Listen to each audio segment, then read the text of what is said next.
Welcome to the Pitch Strike Chronicles. I am Chats. I'm here with Rob and Donald, and we will be breaking down last night's game with the Red Sox. Aaron Judge, 2 more home runs, key hit by Marvin Gonzalez, bigger hit by Gleybor, and what is wrong with Cole at Fenway. We will be talking about it all right here on Pitch Strike Chronicles.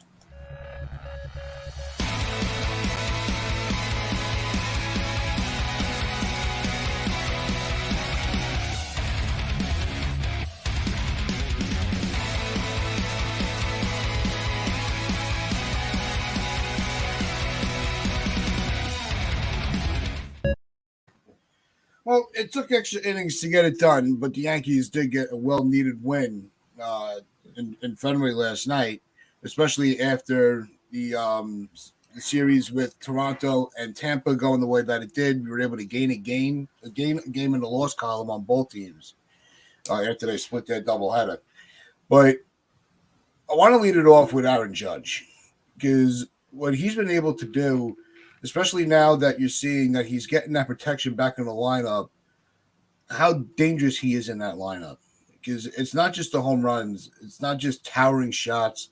He's able to, like they always keep saying, he's taking what the pitch is given. Especially the line drive shot. He was just trying to put the ball in play into the gap, and it just kept going. So now that we're starting to see that the lineup's coming together a little bit and they're putting better at bats together,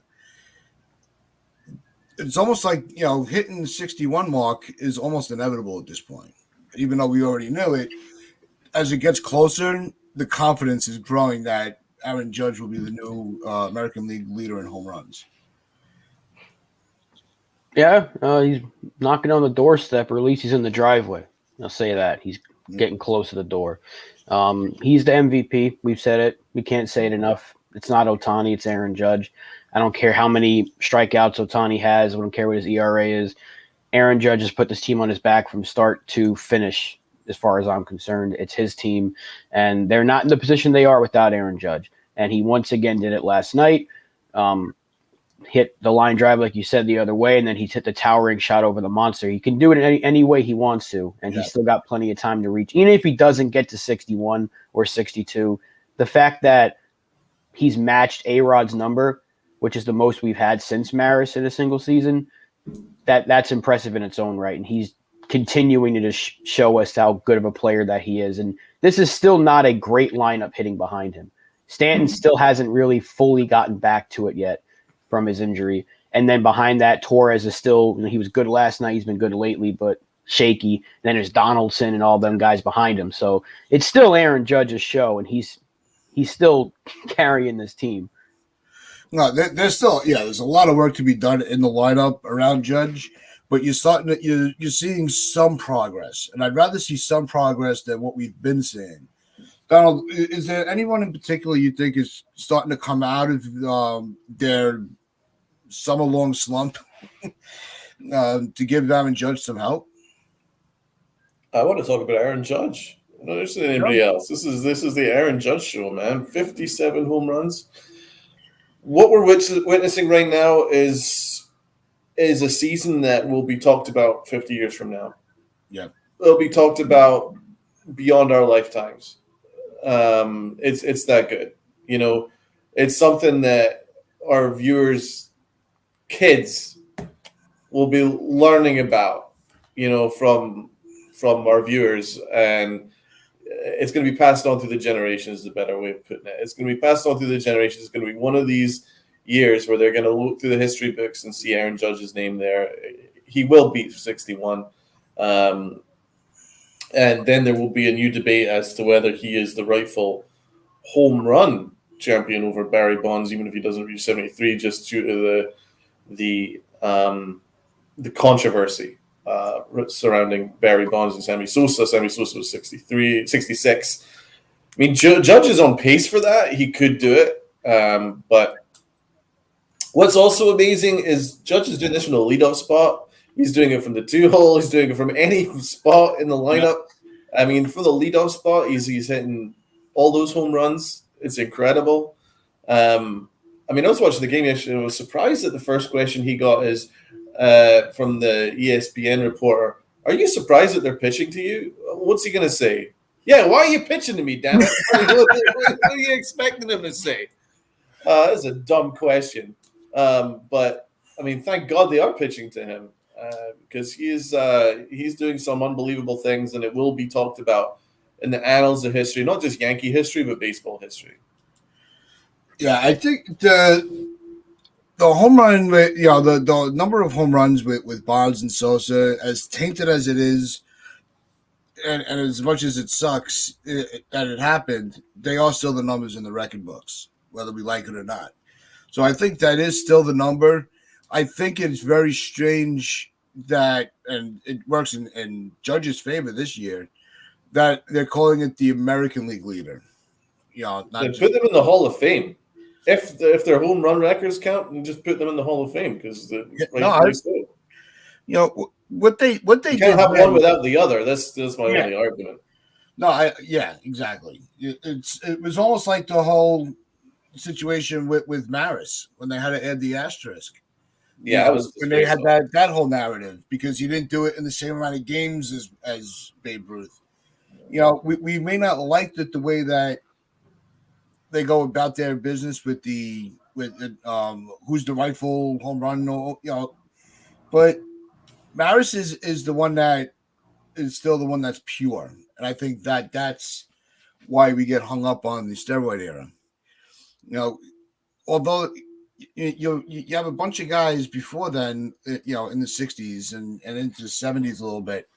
They're all, having hot dogs and beer between the innings, and still going out and playing at such a level that nobody had seen before. That is one of those, you have to play to the era of when you play. You can't just say, well, that's how they did it back then. Because I think you lose the narrative a little bit of who is the rightful record holder. So the steroid era is what it was, and at that time, baseball was at a low. It brought a lot of attention to the game. So you brought an audience back with that home run chase. You have to accept it for what it was. Well, yeah, I think the total is Bonds' number. He's the owner of the record. It's tainted, sure, because he wasn't necessarily clean doing it legit. But it's like Donald just said, though, if you're going to recognize that as the record, you got to put him in the Hall. The fact that he's not in the Hall of Fame right now is a sham because baseball accepted steroids. They didn't do anything about it until the information came out and it made them look bad. They didn't care because they were bringing in the money. So it's a double-edged sword, I guess, because you have to – if you don't want to acknowledge Bonds as a Hall of Famer, then you can't acknowledge his home run record, and then it's vice versa. So I'm going to acknowledge his home run record. I think he's a Hall of Famer. If David Ortiz is a Hall of Famer, Barry Bonds is a Hall of Famer, Alex Rodriguez is a Hall of Famer. But back to Judge, what he's doing is special because this is a number that we have not seen in the American League, at least since A-Rod, right? If I'm not mistaken. I don't think anyone's eclipsed 55 or gotten close to it. I think Perez had 40-something last year, and that was a big number. Or since Judge in 2017, he had 52. So he's doing incredible things, and it just goes to show you, had he not had those freak injuries in 2018 and 2019, he probably would have had every year but last year of 40 home runs or more because he came just shy of 40 last year. And that's how good of a player that he is. This is a top 3 player in baseball, top 5 to some people, whatever you want to put him. And it keeps going back to what we've been saying since day number 1 of this season. Pay the man. He deserves the money. What he's doing this year, MVP, it should be his second MVP award he's got coming to him. But I can't say enough about how good of a player he is, and I'm so damn happy he's a Yankee. And if they don't bring back 99 next year, there's going to be an issue with this fan base. It's going to be a very big backlash. And I think every single time that ball clears the wall, when he swings that bat, Steinbrenner and Cashman know it. They got to get to work. The second this season is over, they got to do nothing but make sure he's back. You got to. I think that if he does not come back with the Yankees, and I don't really, it sucks to have to get into it again, but if he goes, say he goes to the Giants, let it be, because it didn't matter what amount of money the Yankees were going to throw at him. He was going to go back and play in, he wanted to go back out west. Blow him away with an offer, forces, if he doesn't want to stay, make it his decision, not because the Yankees undersold him. I think that's something that you have to be prepared for. Aaron Judge might say no. You got not the way. Unfortunately, but by even saying that leaves a door open for the Yankees to get away with this. There's absolutely no excuse for the Yankees not to have signed him prior to this. That's the thing. So I'm not really interested in whether he's. There's even a possibility that he may want to go out west. The Yankees undersold him when they had the opportunity to sign him a couple of weeks prior to the season starting. Although it's seen as a fair offer, I'm not interested in fair. This dude is worth far more than fair, and he's proven that. And the Yankees had. Let me finish. The Yankees had all the year before and the year before that. They could have even signed him when he hit that 50 home run year earlier in his career. They could have signed him way before this at the value that they wanted to sign him at. But once you get to the point where each year closer to the end of his arbitration, to the point where he can test free agency, that takes less and less leverage from you. And the Yankees put themselves in this position, and so every single home run that Aaron Judge hits is another dollar added to his upcoming contract, and probably another fail from Hal Steinbrenner and Brian Cashman. I'm just calling it what it is. No, I'm not trying to give them an out. To give an exaggerated point to what I was saying. Well, first off, we all said on the show multiple times since we started, they should have bought out his arbitration after his rookie year. They shouldn't have let it get to this point. They should have bought him out earlier. For an exaggerated point, if they offer him $50 million a year for 8 years and he turns it down, is that the Yankees' fault? In a way, yes, because this should have been done. He's not going to get 50. He's not going to command 50. But I know. I see your point.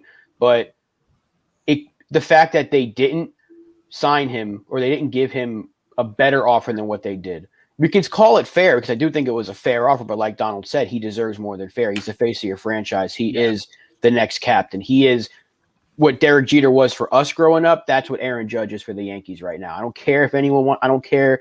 Take the rings away. I know what Jeter did. He was an amazing Yankee. I love the guy. But we're talking about this current Yankee team, this current generation of fans that are growing up with them. They recognize Aaron Judge the way we did Jeter. That's just a simple fact. And the Yankees tried to lowball him with arbitration. He wanted 21. They said, no, we want to give you 17. That's going to leave a bad taste in anyone's mouth. I'm your best player, and you don't want to give me 21, but you're paying Garrett Cole 30-something to fail in a playoff game the year before. So all that's going to come into effect. And then it's the fact that we almost had to go to arbitration with him. And it took them that long to come to the middle ground of $19 million. And then you think about all the times that the fact that Cashman aired out the contract in the middle of the press conference. In 20 minutes before first pitch, he said, this is what we offer him. He said no. That's going to leave a bad taste in the player's mouth. So they have to say, what do you want? We'll give it to you. What does it take for you to stay? And they have to match it because now they can't afford that possible hometown discount because the front office, screwed this up from the get-go. Look at what other teams are doing. The Mariners said, this Rodriguez kid, this guy's special. Let's not wait. They locked him up immediately. I know what Tatis has been doing has been stupid lately, but he had that great year. They locked him up immediately. You're seeing teams do it and get ahead of it. Michael Harris with the Braves, they locked him up immediately. The Yankees could have been one of the first teams to really start doing this. Once Aaron Judge had that year in 2017, they had to say, we got to get ahead of this and get him for a few years, even past arbitration. You could have given him an extra 2 or 3 years past arbitration so you didn't have to worry about it. But this is the front office and how they operate. So, yeah, it's going to be on them. If they don't bring him back, the full blame goes to the front office. Well, I think that's what emphasizes you and Donald's point, is it doesn't matter what my opinion was with, it doesn't matter how much you give him. It was the timeline to now is what's going to ruin the whole thing if he does leave, because they had all the opportunities. I think the biggest mistake was releasing the numbers before, right before first pitch. How stupid can you be? Would you think you're going to make Aaron Judge the villain with the fans? They almost worked because they booed him. He's right. Until he had his first hit, and then that all was forgotten. Well, think about it, because there were fans that were speaking negative because he didn't have a home run within the first 5 games. They're like, "Oh, Aaron Judge, you actually said it a little bit too, Tatch. You said maybe the contract's weighing on his head, and then he started going on a tear. Remember, he didn't start hitting home runs immediately. Imagine if he did. Yeah. He would have been at 60 already. He would have been at 61 already. So this is with a slow-ish start. In terms of the power, Aaron Judge is going to probably eclipse 62. That's incredible. And again, it goes back to the front office. I understand what you're saying, because if the Yankees say, here's 8 years, 300, whatever, and the Giants say, here's 8 years and the same exact offer, he goes to San Francisco, then you can be like, maybe he just wanted to go out west. But you can't think that the Yankees doing what they did to him this offseason didn't have any part in that. So it kind of goes both ways. Yeah, no, I was trying to make I failed miserably. I was trying to make the argument that, even with the timeline, if he does leave, where does that, how does that fall into who gets the blame? Was Judge already on his way out the door beforehand? So I don't think at this point the Yankees just, if the Giants, if they offer, 8 years, 300, and the Giants offer 8 years, 350. Then the Yankees have to come back with 4. You keep upping that number until he signs on that contract and stays in New York, because the Yankees, for competitive reasons and for marketing reasons, cannot let that guy go anywhere. Yeah. No, let's. Apologies, there's construction outside my my house, but yes, the most important thing that's actually worked in our favor is, in fact, the Paul O'Neill Day and the Derek Jeter Day, because that is a huge reminder to Aaron Judge of the history of this organization, and this does not happen other places. This does not happen, people. This is what makes us different from every other organization. We've got an entire wall of retired numbers, and he could put that number 99 right there. Yeah. We're actually running out of room for retired numbers. That's how historic this franchise is. Derek Jeter, was there the other day. Paul O'Neill had a pointed reminder to Aaron Judge that it must be pretty nice getting your name chanted in right field. I mean, these are very smart business decisions from the Yankees.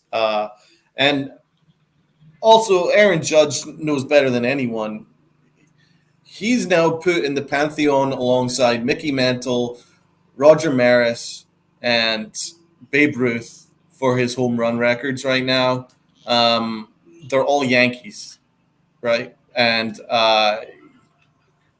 he doesn't need reminded that his place in history will be as a Yankee, and I think he knows that better than anyone. And he was also asked about it. He was like, "Yeah, Maris, Ruth, these guys are winners, and I want to be a winner too.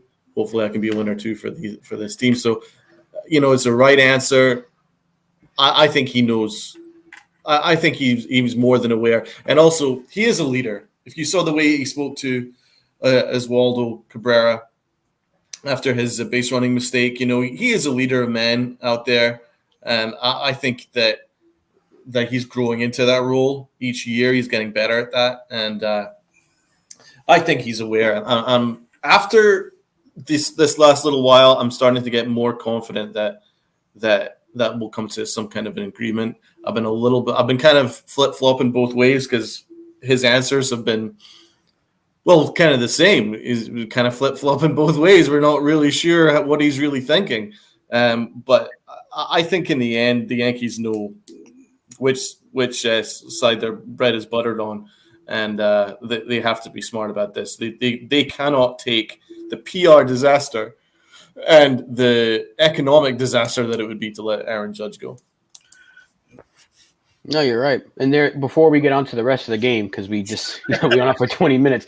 This is a stat from last night from ESPN. He has 20 more home runs than anyone else in Major League Baseball. It's the first time a player will finish a calendar day with a 20-plus home run lead since the last day of the 1928 season. 1928. Bobby Tats was there when Babe Ruth led Jim Bottomley and Hack Wilson by 23 home runs. Who are those guys? Hack Wilson. These are names that no one knows. You know Babe Ruth's name, though. He's doing things that hasn't been done since 1928. Pay the man. There we go. Rob with the old Rob trivia. It's like an olden day Pinstripe Chronicles episode right there. Good job. Yeah, I still would have gotten it wrong. But yeah, Wade Boggs, right? 17. How many other classics are there? Colonel Custard. But no, back to last night's game. You know, the issue with Cole, because this is something else that's been weighing on my mind. What is it with him and pitching at Fenway Park? And it's a lot of his starts. He's bound to give up on. You know, if you're a number one starter in a rotation, you can't be giving up all these runs. Once in a while, you have you miss over the plate and they get you. You can understand that, but it's almost like every start, and at Fenway, it's even it gets amplified because it's the rivalry. He's given up a lot. Yeah, I think the stat was and he's given up 22 home runs in 28 innings or something like that. He's given up almost the runs that he gives up at Fenway is just unacceptable. Yeah, I mean, that's the best way to put it. I mean, one of those home runs was a little league home run, if you want to call it that. If anyone wants to talk crap about Yankee Stadium, then just look at that nonsense in Fenway. But he still had, 9, 10 strikeouts. He's still going to break the all-time strikeout record for franchise history. You're seeing like the really good, and then you're seeing the bad. We know the home run ball is his biggest issue. That's his Achilles heel. He gives up too many home runs for a guy that's got that ace moniker. But I don't know if it's a Fenway thing. Maybe he's just in his head, but he seems to let these like nobodies that are in their lineups beat him. Like Tristan Casas hit his second home run. Reese McGuire hit his first of the year for the Red Sox yesterday. He's given up these chip shots, and then he gave up the one to Bogarts. And it's the fact that he did it every time after he gave up the 2-run home run, then we tied it.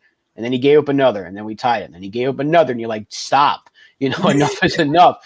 And you don't want your ace to go out there and only give you 6 and give up 4 runs. He's supposed to – I'm not going to say he needs to be DeGrom, but he needs to be DeGrom-like more often than he's not. And he's been very middle of the pack, dare I say mid, like a lot of people like to say now, more times than not this year.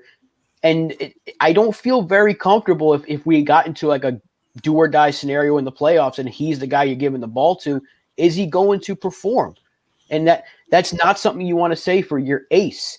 He's the ace. And now this is not a great team we're playing in Boston, but these are the kind of teams he needs to mow through and be like, yeah, that's Garrett Cole. Not give up 4 runs in only 6 innings of work. Yeah, I don't think it matters what the roster is. When it's Yankees, Red Sox, the juice is flowing, and everybody's amped up for the games, and they're going to elevate their game, especially when you're on the national stage. But Donald, your take on Cole's outing? Well, I'm a huge Garrett Cole stan. I always try and make excuses for him if I possibly can. He's one of the very few in this roster that I try and make excuses for because I know what he's capable of and I know what he's done, but I'm running out of excuses. I really am. There's really no excuse. And the thing is, very much so, is that when you're a Yankee, people look at your performance against the Red Sox first and foremost. We got a comment from my co-host at the Boys in the Big Apple, Luca. I don't think he's been a top 5 pitcher in baseball. DeGrom, Scherzer, Verlander, McClanahan, and Alcantara have all been better this season. So has, I'd say, Fried of Atlanta. Max Fried. Nestor Cortez. Steve Nestor. Luca's spot on. I'm running out of excuses for him. He's got the stuff. I don't quite know what's going on with him mentally. He has these games where he goes 8 innings with 15 strikeouts, and then we're all like, oh, he's back. He's our ace. He's phenomenal. And then he goes 6 innings and gives up 5 runs or 4 runs and gives up a ton of home runs. And listen, he has been overall, I would say, just better than a roundabout above average. And that's not what you're paying him for. He's been pitching like our number 2 when he really should be our number 1. I'll keep trying to make excuses for him, but I'm running out. Like eventually, you need to shut down the Red Sox. No. You really do, especially Fenway. Come on. Well, the thing is also like what Rob was saying. It's not the fact that he gives up a home run, during a game. It's the timing of when when he gives it up. When the Yankees tied it, bam, home run. That was 3-2. And he just keeps giving it back to other teams. And it's not just last night in Boston. He does it over and over again. The Yankees, and it's not just Cole. But he was the pitcher last night, so he's the focal point. These pitchers that just can't, they don't understand the concept of a shutdown inning. Well, no. Which pitchers do you mean? These pitchers? Well, Tyone's got a history of doing it. He's been just fine lately, though.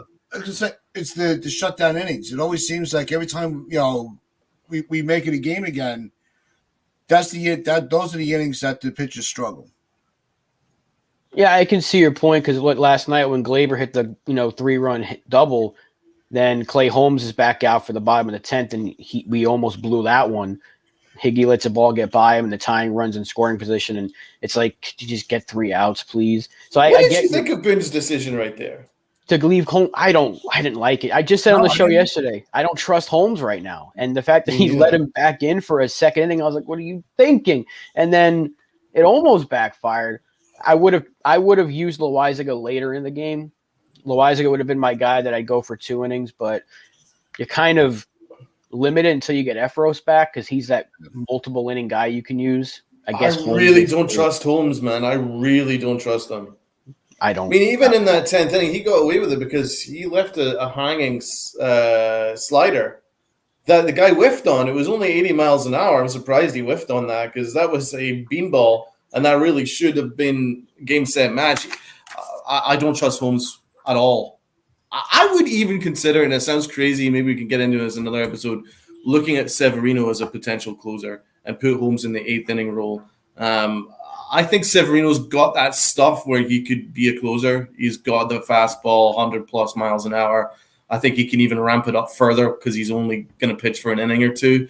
I think he could even raise the quality of his fastball that little bit more too. He's got that slider. I think he could be a decent closer, and I trust him more than I do Holmes because Holmes, when he loses his sinker, it hits people. It goes all over the place. And he sometimes leaves it sometimes he just leaves it kind of high. It's very similar to Chin-Ming Wong. Remember when Chin-Ming Wong kind of lost his sinker after he got hurt? Yeah. And then his sinker started to hang. And then that's when he started to get beat up. Holmes does that a lot. And I think it's going to be his big bugaboo. So I don't want him to be the closer much longer. I really don't. That's obviously for a separate debate. Well, Boone's mistake was Holmes had a pretty good 9th inning. But I think where Boone went wrong was not going back to the bullpen to start the 10th inning and putting Holmes back out there. So, so now you had a guy that, and that's what I don't like about the ghost runner is you're automatically putting a pitcher in the stretch. Holmes, he didn't have to pitch in the stretch and, to start the 9th inning. He got through it. He got the game to extras. He did his job. That should have been when they pulled him. That's when you go to the next guy, especially a guy that's been struggling. It's all pitching is all about confidence. Gutsy strikeout pitch from Wandy Peralta though to get the final out because oh boy, that was almost the end of the game right there, but. Gutsy from Wandy Peralta. He's been silently impressive this season. He's one of Boone's most trusted guys. He doesn't get a lot of the credit for why the Yankees are where they are. But We are going to be saying goodbye to our watches on Roku and Northeast Streaming Sports. We do hope you have a good day. Wave pinstripe your pride and play hard.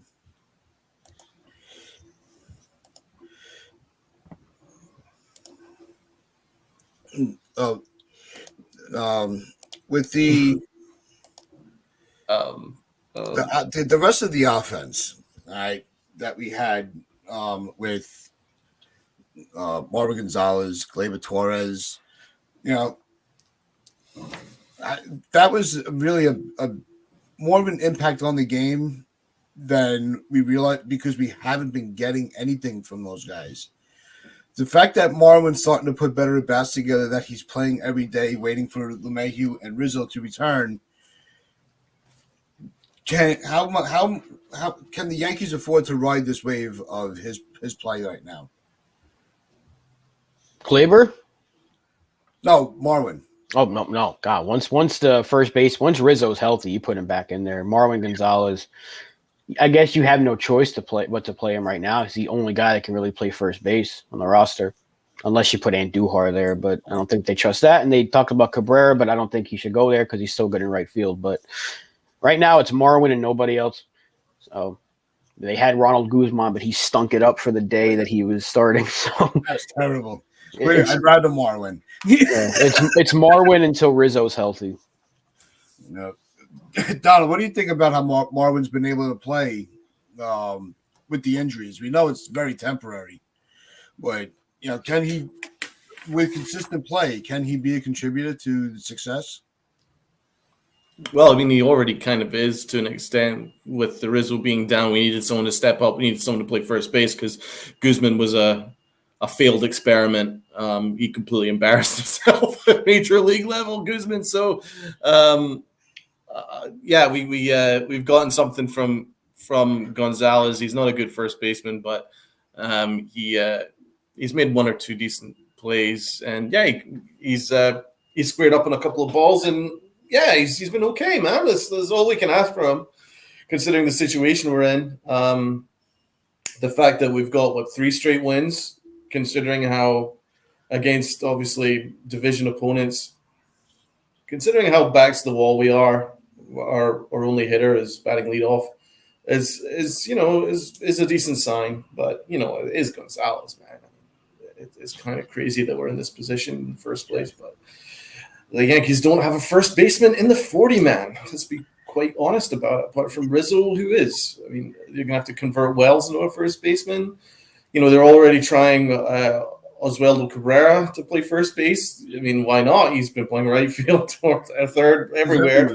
So it's kind of on the Yankees, really, that they're in this position. But it's once again speaks to the organization, the lack of planning and the lack of organization from the organization, no pun intended, from Brian Cashman, that we're in this situation, that one injury to Rizzo, who's got back problems, and we're forcing shortstops to play first base that haven't really played first base before. So, it's the truth.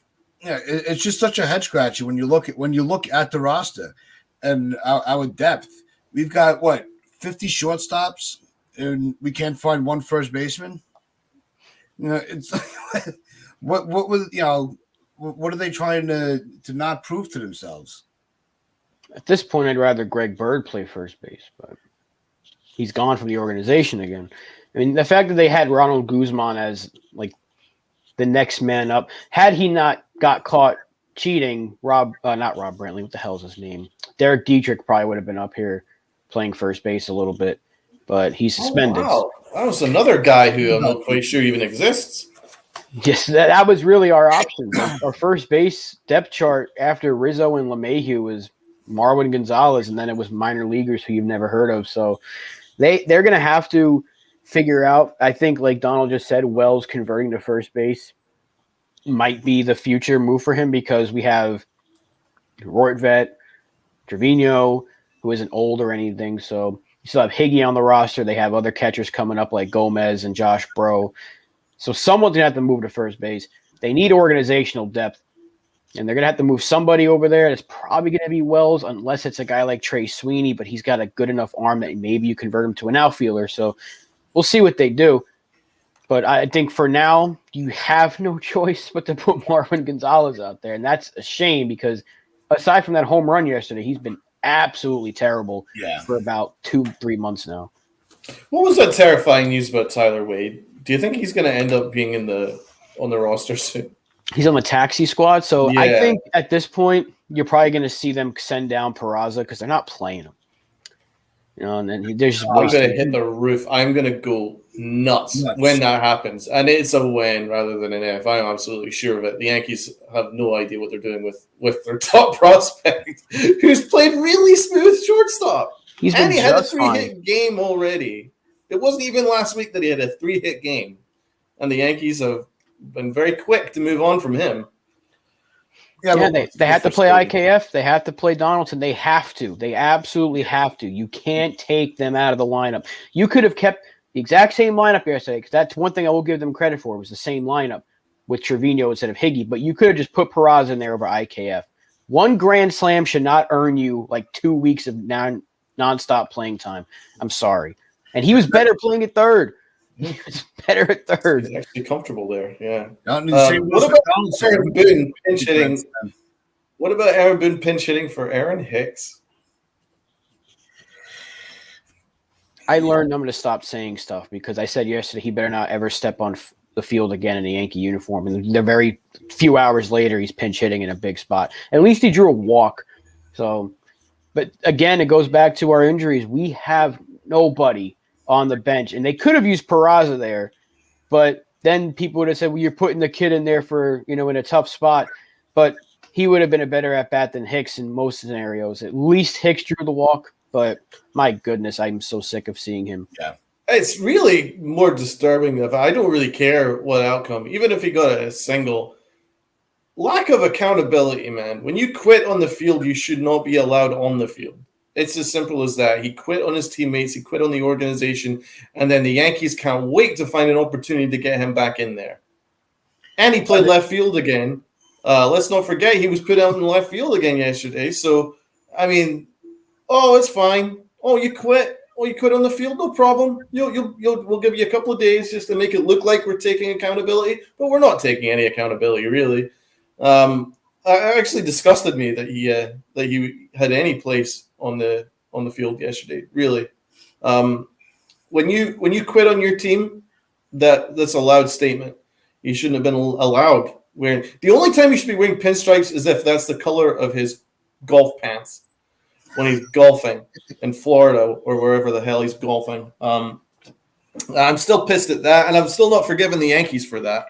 And I'm going to be quite honest about that. I'm quite clear. It's disgraceful. No, it's one of those having to use Hicks also amplifies that the roster is just not properly. Who else are they going to put out there? Well, you could have pinch ran with Locastro instead of Florial and had Florial come off the bench, even if that's true. Even if Florial draws a walk. That's all Aaron Hicks is good for at this point is the occasional walk because he's not going to get a hit. And if he does, he's probably going to screw up on the base pads anyway. So we need to get healthy. It's as simple as that. They need Rizzo back, and he should be back, I think, by the Milwaukee or Pittsburgh series, so that's not too far away. Yeah. And then we need LeMahieu.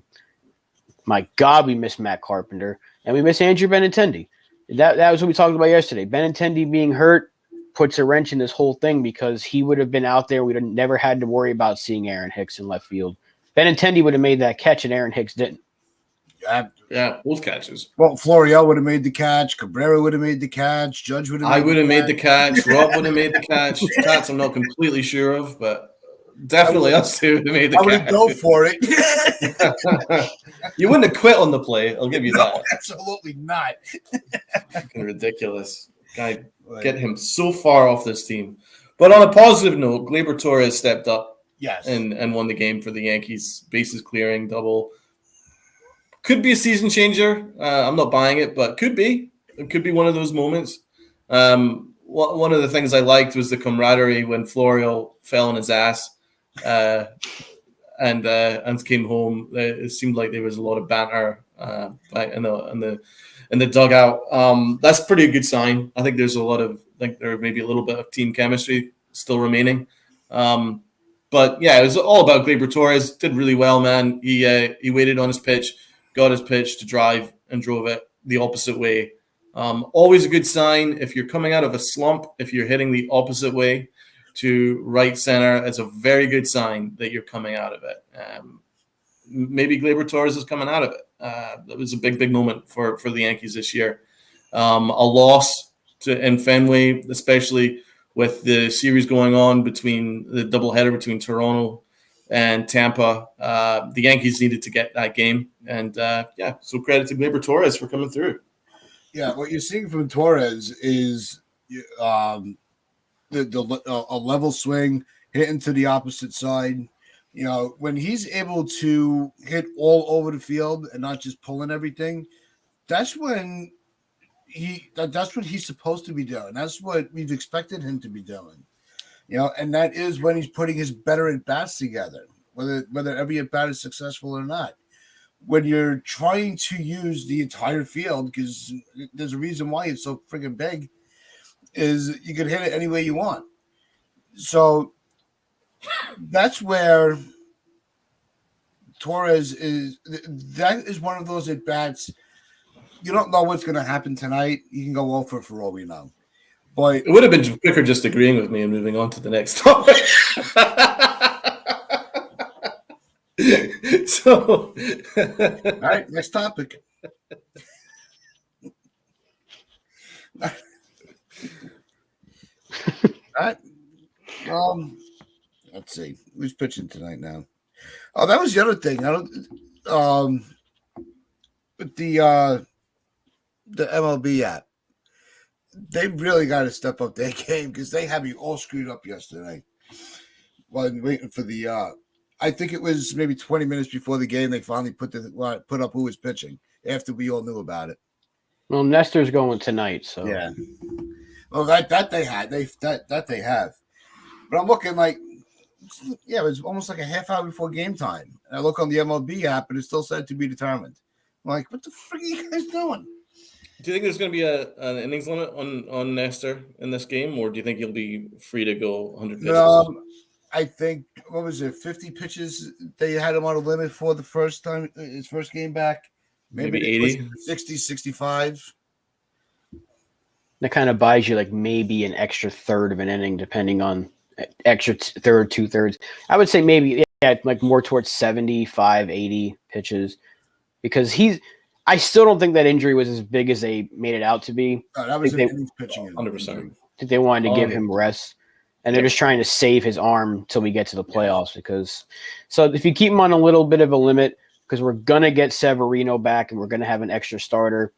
And we're going to get bullpen arms back. So the bullpen's going to be loaded, except for Chapman. And then, they can limit his innings, pitches. I think more so pitches than innings. It's got to make sure he's not throwing 100 pitches per start. If you keep him around 80 for the next few starts, he'll be fine. What's the role for Severino? I think he's going to be a starter because he's been starting in Somerset and his rehab assignments. He's been starting. So I think their plan is maybe in a playoff game, he gives you 3 or 4, and then you kind of piggyback with somebody else. Maybe him and Tyone, maybe him and Herman.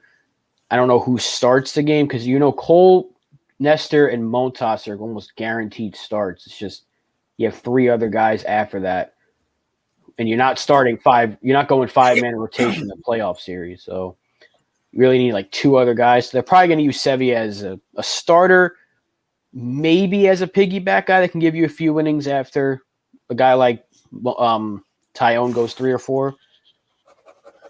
Yeah, I could also see them putting Herman back in the bullpen for the postseason.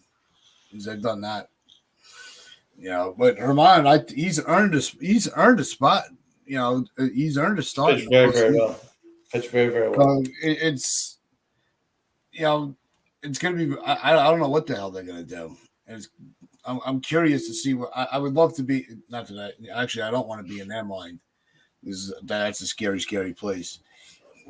what they're going to do with the rotation in the postseason and what they do with the pitchers that they're not going to have as a starter, it's going to be creative, I'll tell you that. If you look at the roster now, Weber, Weiser, and maybe even Clark Schmidt are replaceable for the guys you have coming back, which is Severino, the main name, Severino, Efros, and I don't know who else I'm missing, Britton. But they're going to bring back Chapman as well. So that's a fourth spot you have to think about. So who gets the axe there? Better not be Marinaccio. Who else could it possibly be? If it's a playoff roster, you may take a starter off. Yeah. Or not. Marinaccio is the key to our bullpen. He's been fantastic. Yeah, no, it's when you think about with the amount of bullpen arms, with the amount of starting pitches, especially the ones that have been the key contributors, who do you leave out? That's going to be. Does Tyone just say? Do they just not put him on the postseason roster? He's been okay though lately, man. I don't know if he's been trustworthy. Herman's been our best pitcher since the All-Star break ended, so I think he's deserved a playoffs. If he keeps pitching like this, you almost have no choice but to start him in one of those games. Yeah. I don't know what they're going to do. Someone's not going to make this roster because we got to think two spots come off because it goes back to 26, and you don't carry 5 or 6 starters on a playoff roster. And it has to stick unless there's an injury. So whatever you go into the series with, you have to stick with. They're going to have to make a tough decision. Someone's going to be off this roster out of that rotation. It's more than likely going to be between Tyone and Herman. I think if you had to choose right now, it'd be Tyone. Yeah. Between those two, it would be Tyone as the odd man out. Which is shocking to say. Yeah. I don't know. I think the Yankees will probably trust Tyone. I guess it's Herman that's going to be left out. Yeah. You also have to think of the concept of what is Severino going to be? How is he going to be pitching when he gets back? Is he going to be back to full form? Where you absolutely trust him on a postseason roster. Well, that's why he'd only go a few innings. That's they could maybe take Litke off the roster to have that extra starter that can give you multiple innings, because you'd have potentially Britton and Peralta as lefty arms in your bullpen. I would prefer Chapman doesn't see the dugout during a playoff series. But I think he'll be there anyway because for whatever reason, they just can't stop using him when he comes back from injury. He has multiple injuries a year. So you'll have 3 lefties there, so Litke doesn't really have a spot. Let's send him to the same planet that Aaron Hicks hopefully gets exiled to. Send him to prison. I think that's going to wrap things up for us today. You have been watching the Pitchlight Chronicles. I am Tats. I'm here with Rob and Donald. We do thank you all for watching. Wear your pitch lights of pride and play hard.